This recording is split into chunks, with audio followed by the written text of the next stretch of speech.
After a roller coaster of a last 16, we are here at the quarterfinals. And I know the last 16 is the first knockout round, and it's the first taste of real jeopardy where you could be going home at the end of the 90 minutes when the final whistle's blown. Maybe it took extra time, maybe it took penalties, but we're now at the quarterfinals, and everyone who's emerged from the round of 16 are now in firmly the business end of the competition, where the winners-elect probably should rise. They probably should show themselves in this round as being, one of the more convincing qualifiers for the semi-final.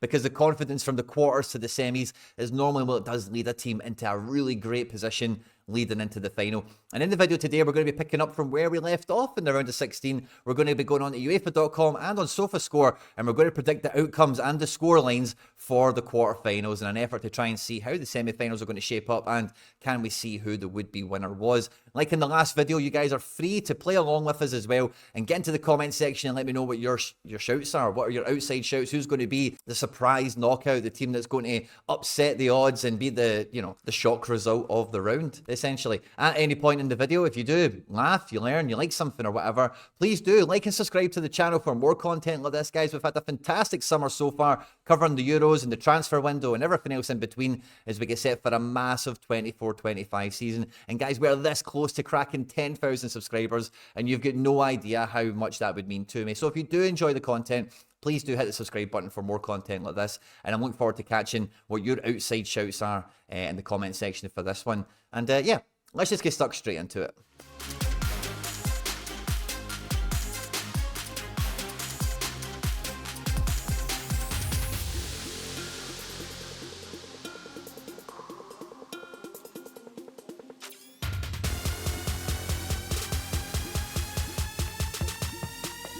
Now, although I only had 2 of these results wrong, I thought Italy would have probably got past Switzerland. I thought that was probably going to be the one that went to 0-0 all the way to penalties that ended up being Portugal, which wasn't really that much of a surprise when we seen it all shake out. But Turkey, Turkey-Austria, I did say it was going to be the tightest of all the games, and it really did feel to some extent that was bang on. But although I got a lot of this right on paper, watching the games unfold, I just felt like I really didn't have my finger on the pulse for how these games were going to shape out exactly. And, although like France still went through, Portugal, Germany, Spain, Holland, England, whatever. See, actually watching these games, it was twists and turns. It was a roller coaster.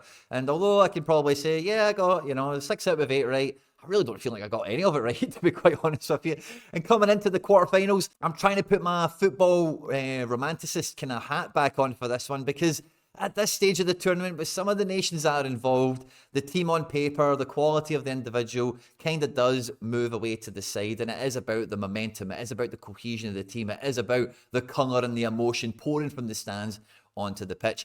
And I think the very first quarterfinal that we have to talk about, that we have to have a look at here, is going to be what everyone thinks could show us to be the eventual winner in Spain versus Germany. Now, Spain have been prolific and not really broken too much of a sweat. I did think that they would have got past Georgia with relative ease, but maybe Georgia could have made it a bit sticky, because I did fancy Georgia to, with some of the stuff I just mentioned a moment ago. They have the passion in the stadium, they've got some stars elect in some key positions, and, if there was to be an upset happening in this round, I didn't think Georgia would have been maybe that far away from it. But Spain have been Spain. They've been tiki-taka in their face off. They've been using their best 11. They've been using their bench. They've been rotating. They've been doing absolutely everything you expect Spain to do in international tournaments. And the same can kind of be said for Germany, but maybe with less of that kind of gloss and that kind of, it feels like Germany have had to work maybe a little bit harder just to get some of these results over the line, whereas with Spain, it just feels like copy and paste, rinse and repeat over and over again. And this tie is set up to be like a mini final, because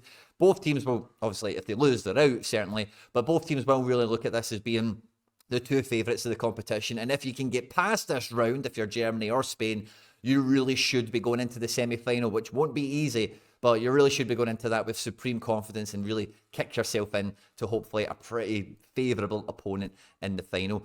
But this game is going to be probably a bit more disappointing than you would maybe think on the face of it, because the styles of play, how much is on the line and how much both these teams are like the form teams of the tournament, like we've seen previous in the group stages and in the last 16, there might be a little bit of cancellation out in this one. Now, I'm not too convinced by either one of them to be able to be solid, clean sheet contenders, as it were, in this fixture. I definitely see both teams scoring in the 90 minutes. But will one team really edge ahead over the other one over 90 minutes? Do we go to extra time? Does it? Maybe it's a mad dramatic game. It's one each, it's two each, goes all the way to penalties or something like that. It is a really hard game to forecast. But what I think the difference is going to be, ultimately, when it's all said and done, is the striker position. Because in an effort to keep themselves, having a genuine attacking threat against Denmark that, was definitely not going to be any slouch, we've seen Leroy Sané coming back into the fray ahead of Florian Wirtz. And, that does show that Nagelsmann is still trying to put the puzzle together of what is the optimal setup, the optimal lineup. And although Alvaro Morata, Mika Oyarzabal, they're not like, top 10 strikers in the world or anything like that these days, they know their role, they know their position. And I know Oyarzabal can be a little bit wider or whatever, but Spain have got a defined route to goal. You really do know that the whole team is singing off of the same hymn book. They really do play with the same philosophy.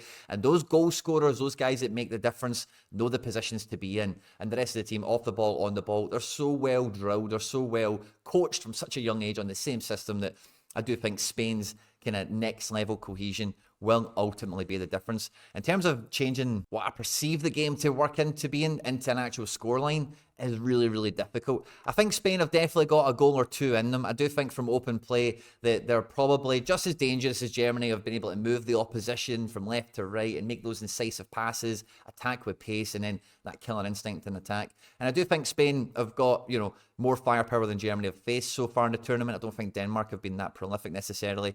But with Germany, the Havertz thing, Gundogan, Musiala is going to be Wirtz or Sané, Füllkrug from the bench, etc. Although the Spanish defence isn't, they've had a fantastic record in this tournament, don't get me wrong on that front, having only conceded one goal so far. I do think that, the rhythm is going to be with them. So I think I'm going to take Spain to score 2 goals in this one.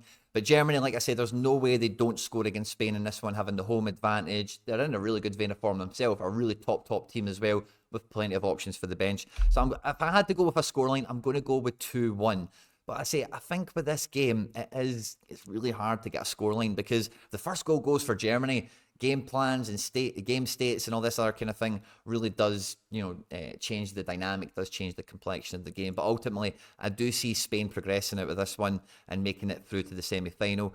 And again, when you look at the predicted teams here, like Lenormand, Aymeric Laporte, that back four is really solid, and I don't think Germany are going to get as many chances in this game as Spain will. Now, Portugal were coming out of the last 16 making all the headlines for maybe kind of the wrong reasons in some ways.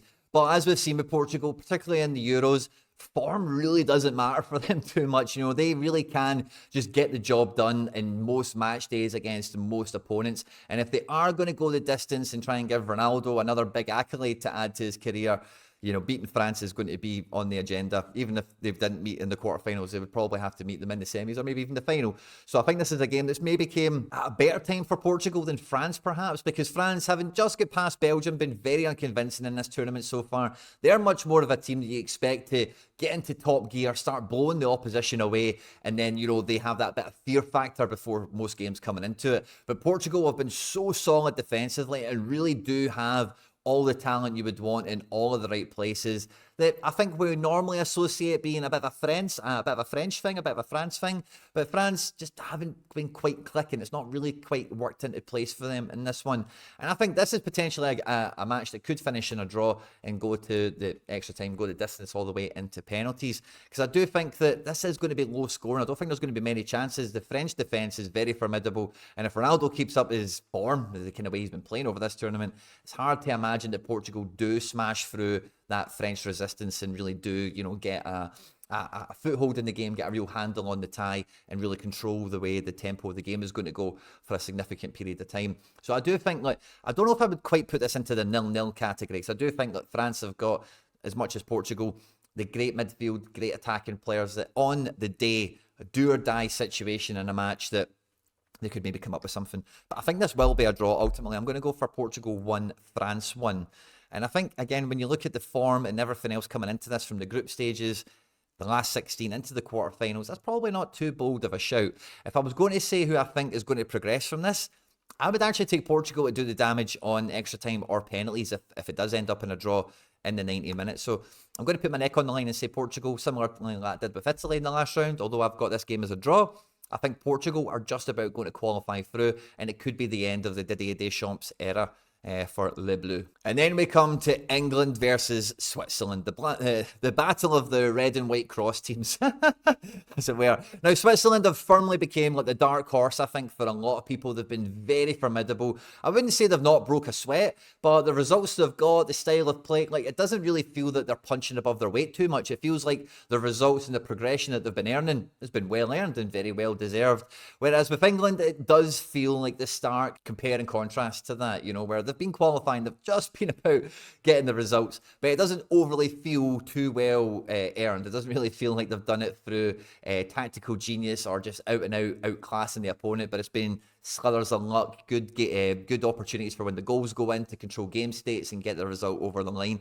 And I really do feel that this is one of the oppositions that England probably didn't want to face in this tie, because at the quarterfinal, Switzerland will be really dreaming of getting to that semi-final. And when you look at this side of the table or this side of the tree, if you get to the semi, like the final is, reasonable to dream about. And let's say, especially if you can get past England. England's biggest problem has been scoring goals. And if you look at the Slovakia game, honestly, I'm seeing reports that they're training to play free at the back for this game. And they really do need to have some sort of tactical evolution if they're going to try and catch the Swiss out and try and, undo them and get past them in this one. I think it would take a brave man to say that Switzerland are going to get past England in this one in the 90 minutes, because like England, just when you look at them on paper, like it's just such a strong team, it's such a good team. But if they are going to a back three, there's some different personnel that will be coming into that as well. That probably plays right into the hands of the Swiss. And Switzerland have got pace, they've got attack, they know their route to go, which is something that I think is super important in this stage of the competition, certainly. And England really don't have much of that going on.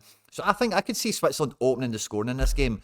No two ways about it. And England, I can see them huffing and puffing and trying to get back into this game to try and do something. But with Jan Sommer, the defensive resilience that we always associate with Switzerland, I'm not too sure that England can score in this one in 90 minutes. I'm sure they probably will, but as I'm looking at this game and I'm trying to actually look at the teams, how they've been playing, how they've been shaping up over this tournament, it's kind of hard to forecast that they do much better against Switzerland than they did against Slovakia. Never mind the teams they had in the group stages. So I'm quite tempted to put a Switzerland 1-0 win here. But again, with that Bellingham 95-minute, bicycle kick, England do have that element in them. They could score from range. Harry Kane could get a tap in. They could get a penalty. A lot of different things could happen that would go their way. So I think, again, similar to Portugal, France, I'm going to go for a draw in this one. It's going to go into extra time. I'm not too sure this one would go to penalties, but because Switzerland maybe don't quite have the strength and depth that England have, and I think when it gets to extra time, this would maybe be more of a game that would suit England, and I think England will progress from this one. But I don't think they're going to make easy work of it. I think they're going to have Gareth Southgate having all the wrong headlines on him again. He was too slow to make subs. And again, looking at the predicted team here, Luke Shaw has bowed out of media duties, and we've seen Kieran Trippier in training. So I'm not too sure that's what's going to happen. But otherwise, Gomez, Stones, Walker, is this going to be a back three? That's the rumours of how they've been training. Certainly looks more like a back four here, certainly. But we'll see how it does shake out. They really do need to pull a rabbit out of the hat in this one. And for the English supporters that follow the channel here, for your sake, I hope you do well and it's maybe a bit more of a happy time. But the Scotsman in me just doesn't want to say that out loud. So I think England are going to progress, but I think they're going to make a bit of a meal of it. And it maybe gets done in extra time. And over 90 minutes, we see them draw against Switzerland. And then this takes us on to Holland versus Turkey. Now, I've definitely seen Holland getting past Romania with the kind of ease the scoreline suggests. And, I did think coming into that game, actually, this could be the banana skin of the tournament, because Slovakia, Slovenia, Georgia, all the other teams kind of got eliminated when it was all said and done with not too much of a aplomb. It wasn't like high scoring games and that sort of thing. It was extra time, it was penalties, it was low scoring affairs. But I did think maybe Romania, before kickoff could have been that team, but Holland just about done enough to get past them. But Turkey, for me, now are installed as the dark horses to, if Turkey get past Holland, they get to the semis, they could really start living up to that billing that they've been having for the last couple of international tournaments of, Turkey could be the dark horse. And I really do feel Turkey have got so much more momentum coming into this game. Hakan Çalhanoğlu, who missed the last round, thanks to you guys in the comment section that caught me out on that one, who was suspended, will be coming back into this one. And Turkey, I'm not too up on all of this stuff, right? But certainly the perception I've got being in Scotland is that there's a lot of Turkish people that live in Germany. There's a lot of, there's a big kind of community there across the country or whatever.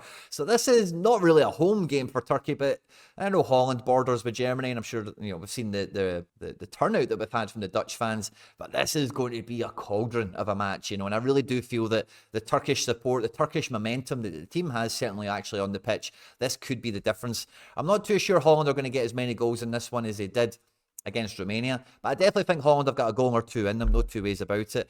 And I think Turkey get through this. I just don't know why. When I look at this, I just think Turkey are qualifying for the semi-finals one way or another. Now, I'm not too sure I can put Turkey down to outscore Holland in 90 minutes. That's the point that's got me sticking here, which then does revert me back to thinking, over 90 minutes, I could see Holland getting 2. I could see them getting 3 potentially on paper, but that would open the game up for Turkey to maybe score a similar amount. But I do feel that Holland are probably going to get 1 or 2 in this one.